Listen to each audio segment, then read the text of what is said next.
Professor He Honshu, Chair of the University Council, the President of Peking University, Professor Gong Yuhyuan, the management and faculty of the university, dear students, distinguished guests, ladies and gentlemen. On behalf of the people of Kenya, let me express my deep gratitude for the honor and privilege to address this iconic and top-ranked university, which is not only one of China's most historic and prestigious universities, but also a global citadel of intellectual vibrancy, academic excellence, and groundbreaking research. From its founding in 1898, as a symbol of reform to its pivotal role in shaping China's intellectual and academic identity, Peking University has consistently stood at the vanguard of rigorous scholarship and public service. I commend your leadership, faculty, and the entire community for cultivating a world-class institution that fosters mutual understanding, talent development, and knowledge sharing between China and the world.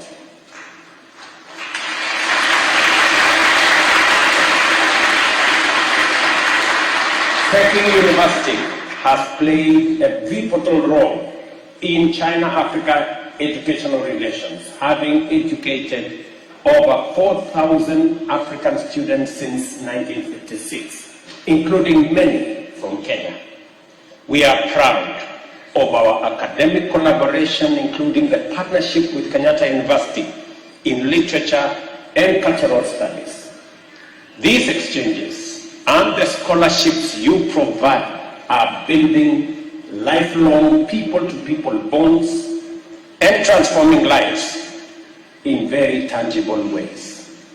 Indeed, education is a pillar of our diplomatic partnership. As Kenya, and as we deepen our focus on science, technology, and innovation, we welcome further partnerships with Chinese institutions, particularly in STEM fields, that is, artificial intelligence, biotechnology, and the creative economy. Kenya's Silicon Savannah is established at Concert Technopolis, and our upcoming National Artificial Intelligence Strategy offers a unique platform for cutting-edge collaboration between Kenya and China. Ladies and gentlemen, we gather at a time of profound and accelerated global change. From regional conflicts, economic shocks, and climate disruption, to cyber insecurity and demographic shifts, the challenges we face today are complex, interconnected, and urgent. But within these challenges are opportunities. Opportunities for renewed partnership, bold thinking, and imagined global architecture. Africa and China have emerged as pivotal partners in this shifting landscape, bound by history, powered by mutual interest, and grounded in a shared future. 2 days after Kenya gained independence, in December 1963, China opened its embassy in Nairobi, becoming the 4th country to do so. Our ties have only deepened since, culminating in the establishment of a comprehensive strategic cooperative partnership in 2017. China is now Sub-Saharan Africa's largest trading partner and Kenya's largest overall. We export tea, coffee, flowers, and more. And I trust many of you may have enjoyed a cup of Kenyan tea or coffee, or a bouquet of fresh flowers or roses from Kenya. Over 3,000 Chinese companies operate in Africa, 500 of them in Kenya, most from the private sector.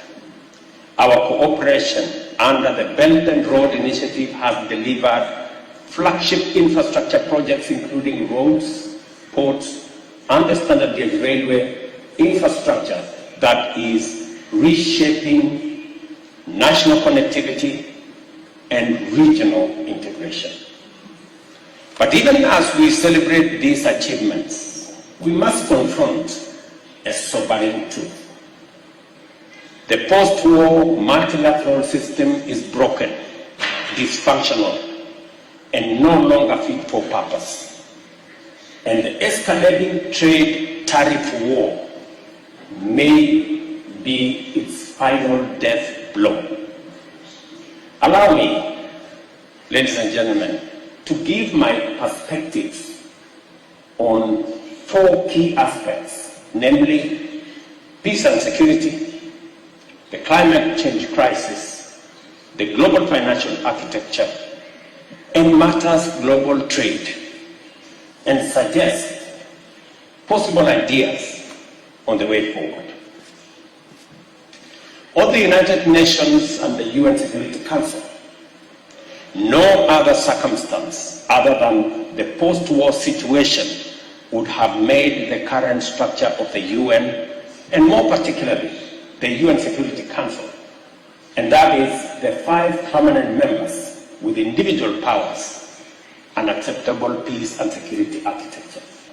Once a beacon of peace and diplomacy, now has 1 permanent member invading one country, while another member takes sides in conflict, in direct contradiction to the Council's own resolutions. Yet today, the permanent members live in denial and resist reform, even as the Security Council becomes less and less legitimate and its relevance is being put to question. On the other hand, the global multilateral financial architecture is simply outdated. The Bretton Woods institutions recently celebrated their 80th anniversary. 80 years ago, we all know 2/3 of the world's nations did not exist as states when this architecture came into being. The IMF was established to buttress the gold standard, fixed exchange rate system, a system that collapsed 50 years ago. The World Bank, on the other hand, was established to rebuild Europe, an assignment now very well overtaken by events. This financial architecture that we have today presents 4 intertwined challenges. Number 1, the challenge of liquidity or financial safety net for the multiple and persistent climate and economic shocks that we face today. Secondly, inadequate finance for development and climate action. And number 3, cost of capital, what we are calling the great financial divide. And lastly, the problem of recurring debt crisis in developing countries, which is a consequence of the first 3. The climate crisis is perhaps the most urgent and existential challenge of our time. Africa, despite contributing the least to global emissions, bear the greatest burden through floods, droughts, displacement, and food insecurity. We have scientific consensus that these extreme weather events are human-induced. But even if it were otherwise, decarbonization of the economy is progress in its own right. Conservation of nature and clean air are desirable ends in and of themselves. But 30 COP conferences later, national interests continue to stand in the way of global collective action, notwithstanding the fact that the atmosphere has no national boundaries. We continue, in my opinion, to play dice with nature. When the World Trade Organization was mooted in 1945, world trade consisted primarily of goods. The wealthy industrial countries exported manufactured goods, while the less developed countries exported primary products and raw materials. But today, the world of trade has changed dramatically. Trade in services now accounts for a quarter of global trade and are growing 3 times faster than the merchandise trade. The business process outsourcing, BPO commonly known as, and IT-enabled services, which were inconceivable in 1945, are currently in the order of US $300 billion and projected to grow at 10% annually over the next decade. Trade in services, particularly digitally enabled services, defies the traditional goods logic, as it enables professionals in developing countries to compete with their counterparts in industrialized countries with a lot of ease. But this leveling of the playing field goes beyond digital services. For example, affordable air travel enabled medical tourism to emerge as a growth industry. Ladies and gentlemen, having contextualized the situation as it is now, allow me at this point to suggest my views on where I consider the opportunities of the future to be. Let me put some context to this. For the first 45 years of its existence, the post-war multilateral system was shaped by bipolar ideological divide of the Cold War. This divide, the East-West divide, suggests that we are unable to overcome the bipolar of that era, or the bipartisanship or bipolarism of that era.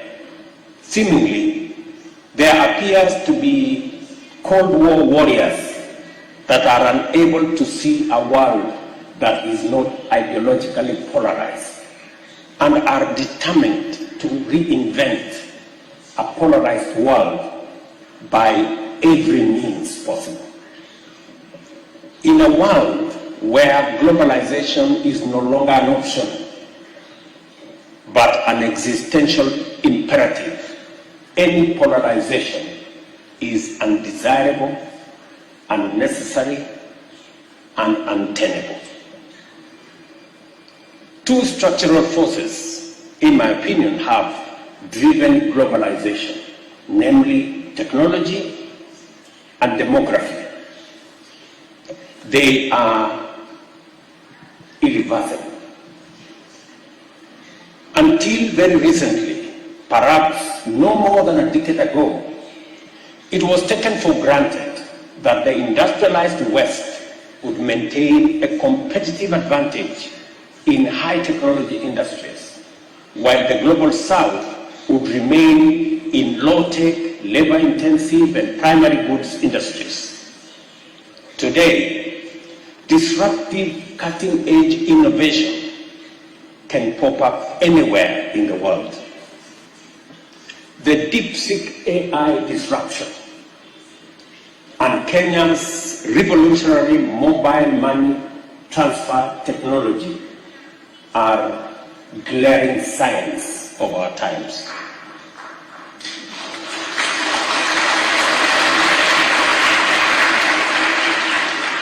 Additionally, there is a saying that demography is destiny.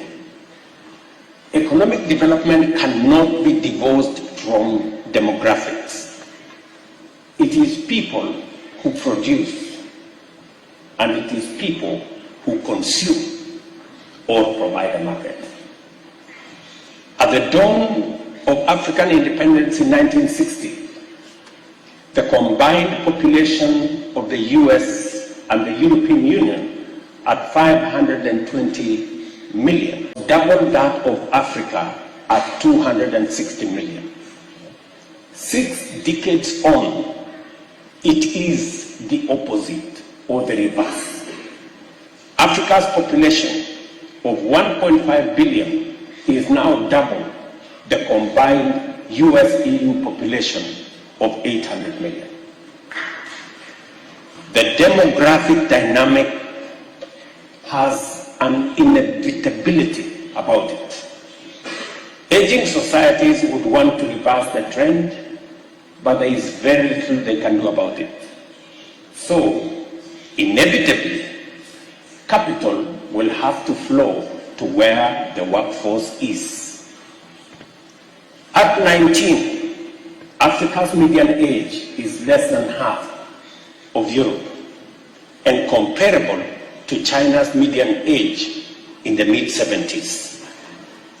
By 2050, Africa will account for a quarter of the world's workforce, the same proportion for China today.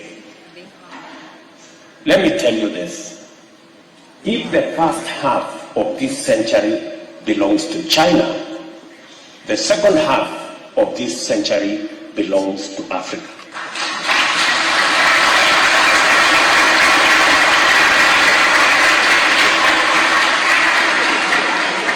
We must therefore imagine a new peace and security architecture, one rooted in democracy, equity, transparency, and equal representation. It is my view that the security architecture of the world should be representative of the 5 continental blocks, that is the Americas, Europe, Asia Pacific, and Africa and Middle East, with equal representation for each of the regions. Seeing as Europe already has 3 members, France, the UK, and Russia, it seems reasonable to all of us that the membership for each region be set at 3, so that we end up with a total of 12 permanent members. Such a council would better reflect today's geopolitical realities and uphold the principle of sovereign equality among nations. On the other hand, global opinion is divided on whether the current international financial architecture can be reformed. Many people tell me it cannot. My view is that as difficult as it is still easier to reform this financial architecture, even though the latter would be a better option. At the heart of the Bretton Woods institution is a fundamental issue. These are shareholder institutions. At the time they were formed, the shareholders were also the primary stakeholders and beneficiaries. Both the World Bank and IMF have evolved into development finance institutions, but the ownership and power remains with the wealthy countries that they no longer serve. The interests of the shareholders and stakeholders and beneficiaries are at great variance almost all the time. This anomaly became apparently glaring during the IMF SDR issuance, where 64% of allocations ended up in wealthy countries that did not need liquidity support. The poorest countries, which needed it most, received only 2.4%. That is the extent of disconnect between the shareholders' interests and the stakeholders and beneficiaries' interests. There are many reforms required of these institutions, but I believe that the most consequential is governance changes that will transform them into independent, apolitical, global institutions, insulated from the national interest of their shareholders. And you know what? This requires no more than adopting modern corporate governance best practice. The shareholders should elect directors, and the directors should appoint and supervise competent professional management. Just as simple as that. I believe reform, not abandonment of multilateral system, is the path into the future. Let me go back to climate change. The inaugural Africa Climate Summit held in Nairobi in September 2023 resolved, and I quote, to urge world leaders to rally behind the proposal for a global carbon taxation regime, including a carbon tax on fossil fuel trade, maritime transport, and aviation, end of quote. This principle is accepted at the national level and is implemented through carbon taxes, subsidies to green energy, and national emissions trading systems. Yet, we continue to resist taking this to its logical conclusion, that is, having a global carbon taxation regime. However, I take note that recently, in fact earlier last month, the International Maritime Organization adopted a global emissions tax, meaning that this reality is beginning to dawn, that is the way to the future. Kenya, on the other hand, generates 90% of its electricity from renewables and has enshrined climate adaptation in law. Nairobi is now home to the second headquarters of the Global Center on Adaptation, the first global institution co-located in both the Global North and Global South. I wish to commend China for its leadership in renewable energy technologies, particularly in solar power and electric vehicles.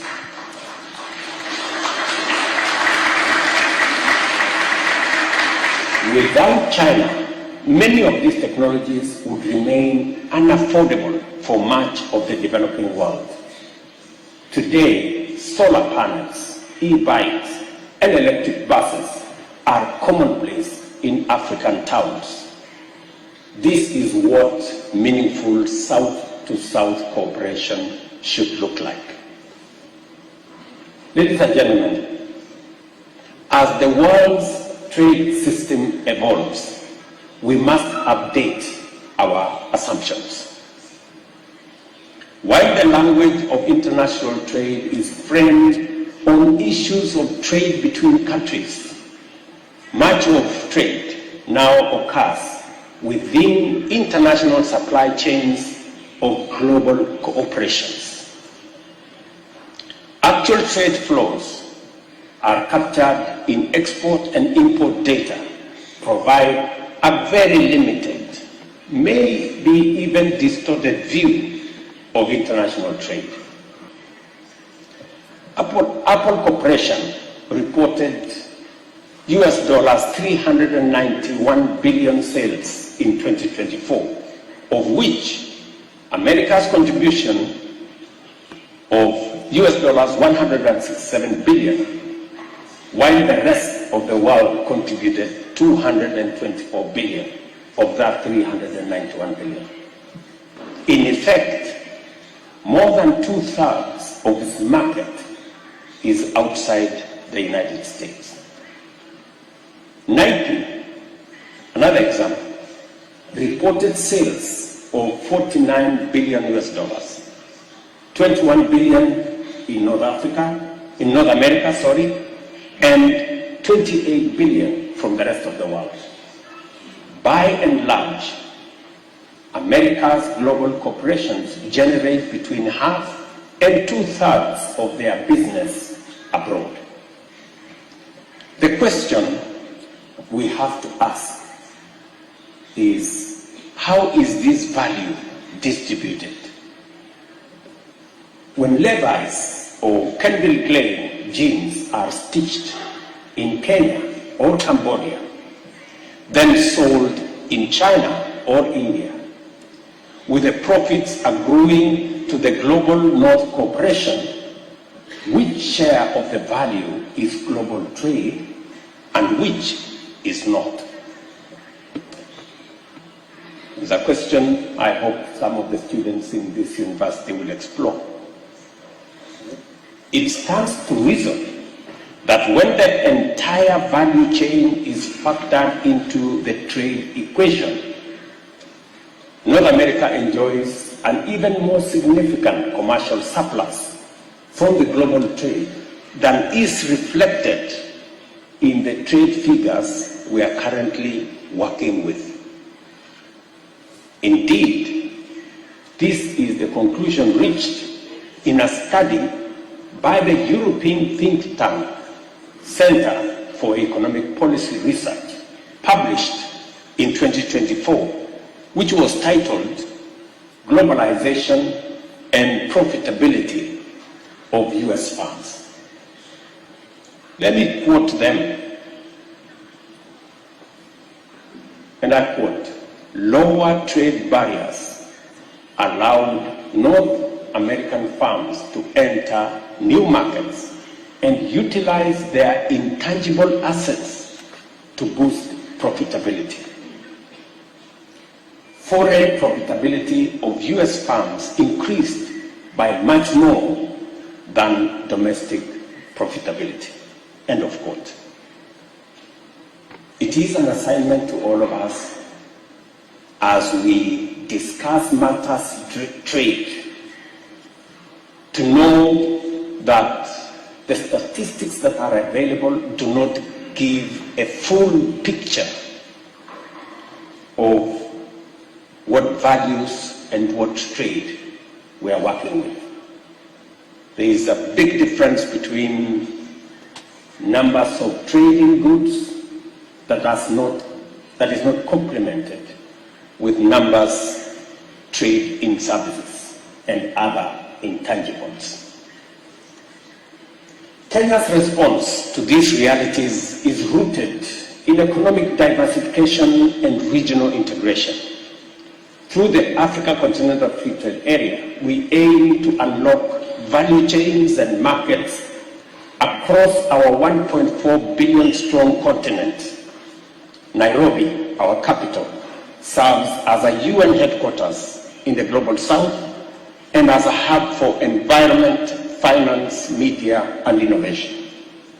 We are also a diplomatic hub. Kenya has remained a non-aligned nation committed to peaceful resolution of conflict and sovereignty and mutual respect. We support the One China policy, a two-state solution in the Middle East, and dialogue, not escalation, in the Russia-Ukraine conflict. As we say in Africa, when two bulls fight, the grass suffers. Let us choose understanding over confrontation. Kenya's greatest asset is its people, young, skilled, and entrepreneurial.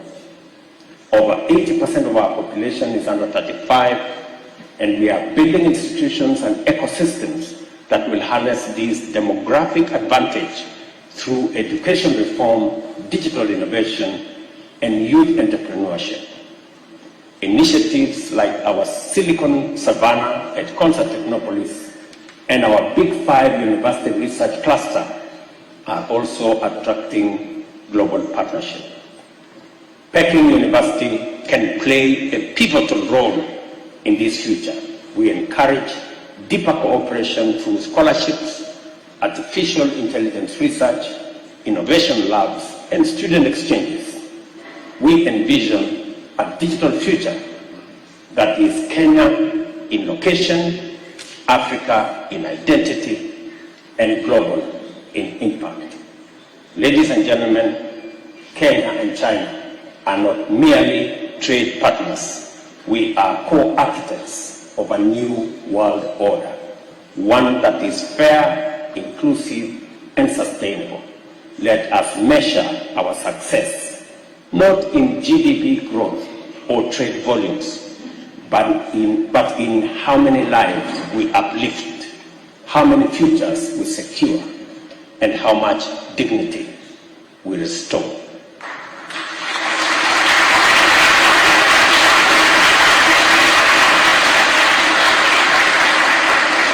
This visit, as the first African state visit to China this year, mirrors my 2024 visit to the United States, the first African state visit there in 15 years. Perhaps, symbolically, Kenya can serve as a bridge between East and West, North and South, in an era of deepening geopolitical tensions.